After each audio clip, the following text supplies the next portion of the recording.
தமிழ்நாடு முழுவதும் பல்வேறு மாவட்டங்களில் கனமழை தீவிரமாகுமா அப்படின்னு சொல்லி தான் நம்ம பார்க்க போகிறோம்.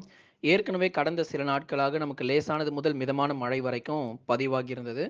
அதுக்கப்புறம் வானம் ஓரளவு மேகமூட்டமும், லேசான வெயிலும் தற்போது காணப்பட்டு வரக்கூடிய இந்த சூழ்நிலையில மறுபடியும் கனமழை தீவிரமாகுமா அப்படின்னு சொல்லி தான் நம்ம பார்க்க போகிறோம். எந்தெந்த தேதிகள்லாம் இந்த மழை வாய்ப்புகள் அதிகரிக்கும் அப்படின்னு சொல்லி மிக தெளிவாக நம்ம பார்க்கலாம். நண்பர்களே மறக்காம நீங்க லைக் பண்ணுங்க, சப்ஸ்கிரைப் பண்ணி தொடர்ந்து சப்போர்ட் பண்ணுங்க. துல்லியமான வானிலை அறிக்கையை பெற்றுக்கொள்ளுங்க. அடுத்தபடியாக தமிழ்நாடு முழுவதுமாகவே பரவலாக கனமழை பொறுத்தவரைக்கும் மாத இறுதியில தான் நமக்கு தீவிரமடைய வாய்ப்பு இருக்கு. குறிப்பாக ஜூலை 26 முதல் 31ஆம் தேதி வரை இருக்கக்கூடிய காலகட்டங்களில் பரவலாக நமக்கு மிதமானது முதல் கனமழை வரை கடலோர மாவட்டங்கள்ல எதிர்பார்க்கலாம். விட்டு விட்டு அவ்வப்போது நமக்கு லேசான மழையும், மிதமான மழை மட்டுமே பதிவாக வாய்ப்புகள் இருக்கே தவிர, மிக கனமழையோ, அதி கனமழையோ தற்போதைக்கு கடலோர மாவட்டங்கள்ல தீவிரமாகாது.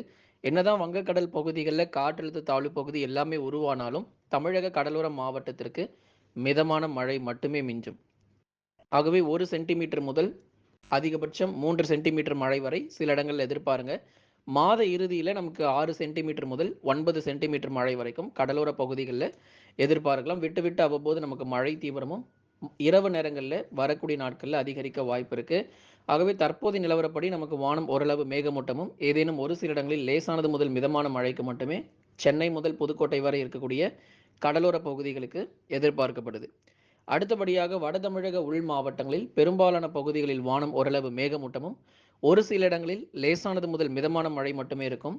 வேலூர், திருப்பத்தூர், ராணிப்பேட்டை, திருவண்ணாமலை, சேலம், நாமக்கல், கரூர், திருப்பூர் மற்றும் ஈரோடு, கிருஷ்ணகிரி, தருமபுரியில் அநேக நேரங்கள் வானம் ஓரளவு மேகமூட்டமும், சில இடங்களில் மட்டும் பகுதியாக லேசானது முதல் மிதமான மழை மட்டுமே எதிர்பார்க்கப்படுது. அதுக்கப்புறமா தென் மாவட்டங்கள் தூத்துக்குடி, திருநெல்வேலி, ராமநாதபுரம் இது போன்ற தென் மாவட்டத்தினுடைய கடலோர பகுதிகளில் மிதமான மழை பொழிவு அல்லது லேசான மழை வரைக்கும் எதிர்பாருங்க. மேற்கு தொடர்ச்சி மலையொட்டிய மாவட்டத்தில் இருக்கக்கூடிய நீலகிரி மற்றும் கோயம்புத்தூர்ல மட்டும்தான் கனமழை பொறுத்தவரை சற்று தீவிரமாக இருக்கும் மலை பகுதிகளில்.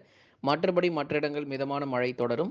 தேனி, தென்காசி மற்றும் குமரியில் அநேக நேரங்கள் வானம் ஓரளவு மேகமூட்டம், சில இடங்களில் மழை பகுதியாக மிதமான மழையாக எதிர்பார்க்கலாம். இதுதான் தமிழ்நாட்டினுடைய தற்போதைய வானிலை அறிவிப்பு.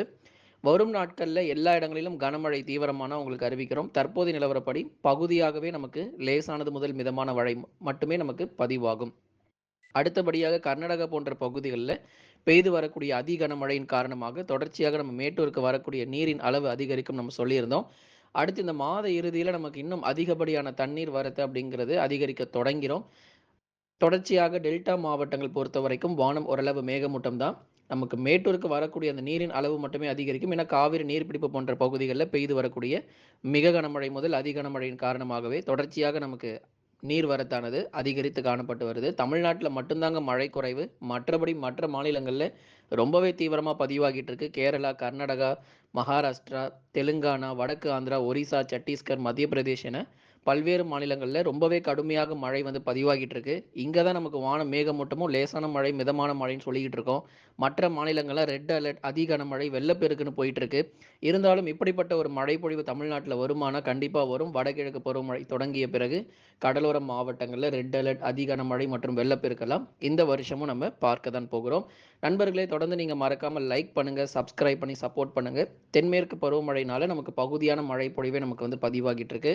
சீக்கிரம் இன்னும் அடுத்து ஓரிரு மாதங்களில் இந்த தென்மேற்கு பருவமழை முடிந்து அதுக்கப்புறமா வடகிழக்கு பருவமழையும் தொடங்க இருக்கு. அப்படிங்கிறதுனால தொடர்ந்து நம்ம அந்த அக்டோபர், நவம்பர் மற்றும் டிசம்பர் மாதங்களில் அதிகப்படியான மழை பொழிவையும் நம்ம பார்க்க தான் போகிறோம்.